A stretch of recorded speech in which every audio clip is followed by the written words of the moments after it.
نحمده ونصلي ونسلم على رسوله الكريم اما بعد فاعوذ بالله من الشیطان الرجیم بسم اللہ الرحمن الرحیم ورتل القرآن ترتیلا صدق اللہ العظیم الصلاۃ والسلام علیک یا سیدی یا رسول اللہ وعلی آلک و اصحابک یا سیدی یا حبیب اللہ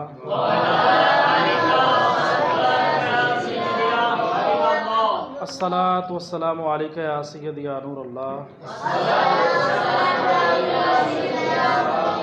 وعلی آلک و اصحابک یا سیدی یا رحمت للعالمین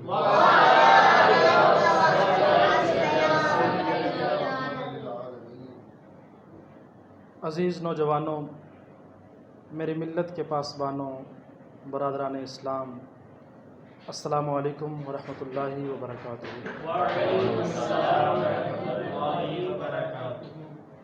تفسیر القرآن کے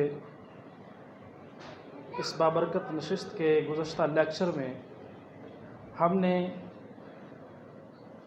جس آیت مبارکہ کو اپنا عنوان بنایا تھا وہ آیت مبارکہ سورۃ البقرہ کی آیت نمبر 30، بسم اللہ الرحمن الرحیم، وَإِذْ قَالَ رَبُّكَ لِلْمَلَائِكَةِ إِنِّي جَاعِلٌ فِي الْأَرْضِ خَلِيفَةً قَالُوا أَتَجْعَلُ فِيهَا مَن يُفْسِدُ فِيهَا وَيَسْفِكُ الدِّمَاءَ وَنَحْنُ نُسَبِّحُ بِحَمْدِكَ وَنُقَدِّسُ لَكَ قَالَ إِنِّي أَعْلَمُ مَا لَا تَعْلَمُونَ۔ یہ آیت مبارکہ تھی۔ اس کے ضمن میں گزشتہ لیکچر میں ہم نے کچھ باتیں کی تھیں، کچھ رہ گئی تھیں، وہ سن لیجئے، پھر آگے چلتے ہیں۔ اس آیت مبارکہ میں اللہ رب العزت فرشتوں سے مشاورت فرما رہا ہے۔ حضور نبی کریم صلی اللہ علیہ وسلم کی شان و عظمت کا پہلو بھی میں نے بتایا تھا کہ آپ صلی اللہ علیہ وآلہ وسلم اللہ رب العزت کی ربوبیت کے مظہر اتم ہیں، یعنی اللہ رب العزت کی ربوبیت، اللہ رب العزت کا رب ہونا، الہی ہونا، اللہ ہونا، اظہار کس کی زبان سے؟ پیارے آقا صلی اللہ علیہ وسلم کی زبان مبارکہ سے۔ یہ بھی بتایا تھا۔ اللہ رب العزت مشاورت فرما رہا ہے فرشتوں سے۔ پتہ یہ چلا اللہ کے ہاں مشاورت کی اہمیت کیا ہے، مشورے کی اہمیت کیا ہے۔ اللہ عالم الغیب ہے، وہ سب کچھ جانتا ہے، وہ خالق و مالک ہے، لیکن وہ پھر بھی فرشتوں سے سوال کر رہا ہے کہ میں نائب مقرر کرنے جا رہا ہوں، نائب بنانے جا رہا ہوں زمین پر۔ مشورہ کرنا، رسول اللہ صلی اللہ علیہ وسلم کو بھی مشورہ کرنے کی تلقین اور حکم اللہ رب العزت نے فرمایا۔ وَشَاوِرْهُمْ فِي الْأَمْرِ فَإِذَا عَزَمْتَ فَتَوَكَّلْ عَلَى اللَّهِ إِنَّ اللَّهَ يُحِبُّ الْمُتَوَكِّلِينَ۔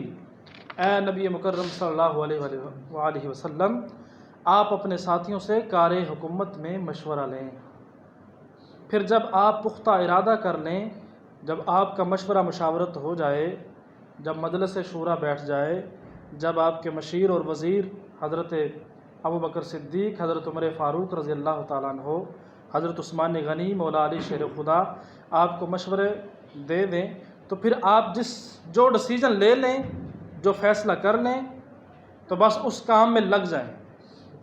بے شک اللہ بھروسہ کرنے والوں کے پسند فرماتا ہے، بھروسہ کرنے والوں کو پسند فرماتا ہے۔ تو مشاورت کی اہمیت بھی آپ نے دیکھ لی۔ نبی کریم صلی اللہ علیہ وآلہ وسلم اپنے ہر کام میں مشورہ فرمایا کرتے تھے۔ حکم دے دیا، حکم دے سکتے تھے، صحابہ کرام تن من دھن قربان کرنے کے لیے ہمیشہ تیار رہتے، وہ لب مبارک مصطفی صلی اللہ علیہ وآلہ وسلم کے ہلنے کی انتظار میں رہتے کہ کب ہمارے آقا ہمیں حکم لگائیں اور ہم وہ کام کر گزریں۔ لیکن پھر بھی مشورہ کرنا، تو مشورے کی برکات ہیں، اس کی اہمیت ہے، اس کی فضیلت میں آیات آئی ہیں۔ اب یہاں پر مومن کی عظمت کیا ہے؟ دیکھیں مومن کو فرشتوں سے بھی افضل کہا گیا ہے۔ سورۃ البینہ آیت نمبر 7 فرمایا گیا ان الذین آمنوا وعملوا الصالحات اولئک هم خیر البریہ، یعنی اے ایمان والو اور عمل صالح کرنے والو، اے ایمان والو اور عمل صالح کرنے والے لوگوں، تم ساری مخلوق سے افضل ہو۔ اللہ رب العزت فرما رہا ہے وَلَقَدْ كَرَّمْنَا بَنِي آدم، کہ ہم نے آدم کی اولاد کے سر پر تاج کرامت سجا دیا ہے۔ تاج کرامت آدم کی اولاد پر اور حضرت آدم علیہ السلام بنی آدم کے سر پر، یعنی نوع انسانی کے سر پر، بنی آدم کے سر پر تاج کرامت اللہ رب العزت نے رکھ دیا۔ فرمایا اشرف المخلوقات تم ہو، اشرف المخلوقات تم ہو۔ اللہ رب العزت انسانوں کو فرشتوں سے افضل کہا گیا نا، کہ فرشتے سے بڑھ کر ہے انسان ہونا، مگر اس میں لگتی ہے محنت زیادہ۔ آگے چلتے ہیں، سورۃ البقرہ آیت نمبر 31 بسم اللہ الرحمن الرحیم وعلم آدم الاسماء كلها ثم عرضهم على الملائكة فقال انبئوني باسماء هؤلاء ان كنتم صادقین۔ ترجمہ مبارک سن لیجئے، اور اللہ نے آدم علیہ السلام کو سب چیزوں کے نام سکھلائے، پھر وہ چیزیں فرشتوں پر پیش کی گئیں تو فرمایا مجھے ان چیزوں کے نام بتاؤ اگر تم سچے ہو۔ فرشتوں سے کہا گیا، یعنی فرشتے کہہ رہے تھے کہ اے باری تعالیٰ، تو زمین میں اپنا نائب مقرر کرنے والا ہے، اپنا خلیفہ بنانے والا ہے، وہ تو زمین میں فساد برپا کرے گا، فساد پھیلائے گا، وہ تو زمین میں خون خرابہ کرنے والا ہوگا۔ تو اللہ رب العزت نے فرمایا جو میں جانتا ہوں فرشتوں وہ تم نہیں جانتے۔ پھر اللہ رب العزت نے حضرت آدم علیہ السلام کو، جیسا کہ آیت مبارکہ میں آپ نے سن لیا، کہ حضرت آدم علیہ السلام کو تمام اشیاء کے، سب چیزوں کے نام سکھلائے، پھر وہ چیزیں فرشتوں کے سامنے پیش کی گئیں۔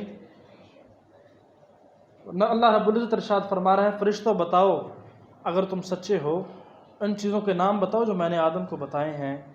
تو فرشتے کہنے لگے قالوا سبحانک لا علم لنا الا ما علمتنا انک انت العلیم الحکیم۔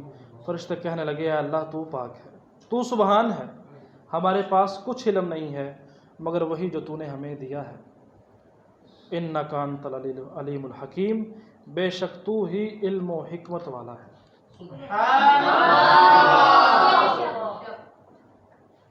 اللہ رب العزت نے، مفسرین کرام فرماتے ہیں کہ حضرت آدم علیہ السلام کو تمام چیزوں کے نام بتا دیے، سائنٹیفک چیزوں کے، الیکٹرک چیزوں کے بھی، آسمانی چیزوں کے بھی، زمینی چیزوں کے بھی، حیوانات کے بھی، نباتات کے بھی، حشرات کے بھی، سب چیزوں کے نام اللہ رب العزت نے حضرت آدم علیہ السلام کو سکھایا۔ مثلا پانی ہے، اسے اردو میں ہم پانی کہتے ہیں، انگلش میں ہم واٹر کہتے ہیں، عربی میں ہم اسے ماء کہتے ہیں، اور ہندی میں ہم اسے جل کہتے ہیں۔ مختلف زبانیں ہیں، لیکن اللہ رب العزت نے تمام زبانوں میں ہر چیز کے نام بھی بتا دیے، اور جو جو اس چیز کی افادیت تھی، جو جو وہ کام کرتے تھے، جو جو اس کی خصوصیات تھیں، اللہ رب العزت نے وہ ساری چیزیں بھی حضرت آدم علیہ السلام کو سکھا دی۔ سبحان اللہ! ہر چیز۔ اب یہاں پر انسان کے افضل ہونے کے لیے یہ دلیل آئی ہے کہ انسان افضل کس لیے ہوا؟ علم کی بنا پر، علم کی وجہ سے۔ فرشتوں سے زیادہ علم جب آ گیا حضرت آدم علیہ السلام کو، تو فرشتوں کے سامنے حضرت آدم علیہ السلام نے جب وہ نام لیے اللہ رب العزت کے حکم سے کہ انہیں سنایا جائے جو آپ کو ہم نے سکھایا ہے، تو فرشتے کہنے لگے کہ یا باری تعالیٰ، ہم یہ نہیں جانتے، ہم وہ جانتے ہیں جو تو نے ہمیں سکھایا تھا۔ پتہ یہ چلا کہ اللہ رب العزت کی توفیق کے بغیر کوئی علم نہیں حاصل ہوتا۔ اللہ رب العزت کی توفیق، اس کی عنایات اگر شامل حال نہ ہو تو پھر کوئی چیز فائدہ مند نہیں ہو سکتی۔ اب یہاں پر جو میں آپ کو بتانے جا رہا ہوں کہ خلیفہ حضرت آدم علیہ السلام کو بنایا گیا، حضرت آدم علیہ السلام ہی خلیفہ ہیں یا اور بھی ہیں؟ تمام انبیاء کو خلیفہ بنایا گیا، تمام انبیاء خلافت کے حقدار ٹھہرے، جن میں نبی اکرم صلی اللہ علیہ وآلہ وسلم خلیفہ اعظم ٹھہرے، کیونکہ آپ کی خلافت، آپ کی نبوت، آپ کی رسالت تمام زمانوں کے لیے، تمام جگہوں کے لیے، تمام مکانوں کے لیے، تمام جہانوں کے لیے تھی، تو نبی کریم صلی اللہ علیہ وآلہ وسلم خلیفہ اعظم ٹھہرے۔ اب خلافت کا حقدار کون ہے؟ نبی مکرم صلی اللہ علیہ وآلہ وسلم کی وصال مبارک کے بعد سب سے زیادہ جو عالم تھے حضرت ابوبکر صدیق رضی اللہ تعالی عنہ تھے، اس لیے آپ کو خلافت کا حقدار ٹھہرایا گیا اور آپ خلیفۃ المسلمین ٹھہرے۔ ان کے بعد حضرت عمر فاروق رضی اللہ تعالیٰ عنہ سب سے بڑے عالم تھے، ان کو خلیفہ بنایا گیا۔ پھر ان کے بعد حضرت عثمان غنی، پھر مولا علی شیر خدا، درجہ بدرجہ۔ علم کی اہمیت قرآن مجید فرقان حمید میں کئی آیات آئی ہیں۔ اللہ رب العزت فرماتا ہے هل يستوي الذين يعلمون والذين لا يعلمون، کیا عالم اور غیر عالم برابر ہو سکتے ہیں؟ اللہ رب العزت تشبیہاً بتا رہا ہے کہ عالم بلند ہے اور غیر عالم وہ اس کے نیچے ہے۔ پھر فرمایا فاسألوا اہل الذکر ان کنتم لا تعلمون، اگر تمہیں علم نہیں ہے تو اہل ذکر سے، اہل علم سے پوچھو۔ یعنی علم کی اتنی شان اور اتنی عظمت، اتنی اہمیت، آج ہمارے حکمران وہ ہیں جو بے علم ہیں، جنہیں سورہ اخلاص بھی پڑھنی نہیں آتی۔ اب یہاں پر علم سے کیا کیا مراد جو میں نے بتا دیا، حضرت آدم علیہ السلام کو اللہ رب العزت نے کیا کیا علم عطا فرمائے تھے۔ علم سے مراد صرف وہ علم نہیں ہے جو آج کل نصابوں میں چل رہا ہے، مثلا اسکول، کالجز ہیں، یونیورسٹیز ہیں، ان میں علم کیا ہے؟ انگریزی پڑھائی جا رہی ہے، رٹے لگوائے جا رہے ہیں، ریاضی سکھائی جا رہی ہے۔ علم تو ہے، ریاضی اب بہت بڑا علم ہے، لیکن صرف رٹا لگانے کو علم نہیں کہا جا سکتا۔ علم یہ ہے کہ آپ کسی چیز کو سمجھیں، اس کو پرکھیں، پریکٹیکلی طور پر بھی اور ذہنی طور پر بھی اس کو سمجھیں اور اس پر کاربند ہوں۔ یہی وجہ تھی کہ جو ہمارے بڑے اسلاف اور علماء تھے، جن میں بڑا نام حضرت امام جعفر الصادق رضی اللہ تعالیٰ عنہ، جو کہ شہزادہ اہل بیت اطہار ہیں، خاندان رسول کریم صلی اللہ علیہ وآلہ وسلم کے چشم و چراغ ہیں، آپ کو بیک وقت 13 سبجیکٹ پر عبور حاصل تھا۔ شاید میں کم کہہ رہا ہوں، لیکن جو میرے پڑھنے میں، میرے سننے میں، میرے دیکھنے میں آیا، آپ فزکس کے بھی ماہر تھے، آپ کیمسٹری بھی پڑھاتے تھے، آپ سائنس بھی پڑھاتے تھے، ریاضی کے بھی عالم تھے، سائنس کے، ریاضی کے، علم فلکیات کے، علم نجوم کے، روحانی علم کے، اسلامی علم کے، شریعت کے، طریقت کے، فقہ کے، اسلام کے، تمام علوم جو ظاہری اور باطنی تھے، سب کے ماہر تھے۔ اور بیک وقت آپ کے طلباء اور آپ کے شاگرد اور آپ کے تلامذہ جو تھے، وہ آپ سے بیک وقت سائنس بھی پڑھتے تھے، ریاضی بھی پڑھتے تھے، فلکیات کا علم بھی حاصل کرتے تھے، ریاضی کا علم بھی حاصل کرتے تھے، اور سائنس کا علم بھی حاصل کرتے تھے۔ پھر سائنس کی کیٹیگریز ہیں، بایولوجی، فزکس، کیمسٹری، اسی طرح اور کافی ساری۔ تو یہ ساری چیزیں ہمارے اسلاف کو آتی تھیں، جن میں جابر بن حیان ہے، دوسرا نام ابو ریحان البیرونی ہے، جو کہ بہت بڑے سائنسدان گزرے ہیں، کہ ان کی کتاب کا نام القانون تھا، جو انہوں نے لکھی تھی سائنس پر کتاب لکھی جس کا نام القانون تھا۔ آج بھی کیمبرج یونیورسٹی میں اور آکسفورڈ یونیورسٹی میں، جو کہ دنیا کی بڑی یونیورسٹیوں میں شمار ہوتی ہیں، جو امریکہ کی ہیں، یورپ کی ہیں، ان میں ان کی بک آج تک پڑھائی جا رہی ہے، جس کا نام انہوں نے رکھا ہے دی بک آف کینن، یعنی قانون کی کتاب۔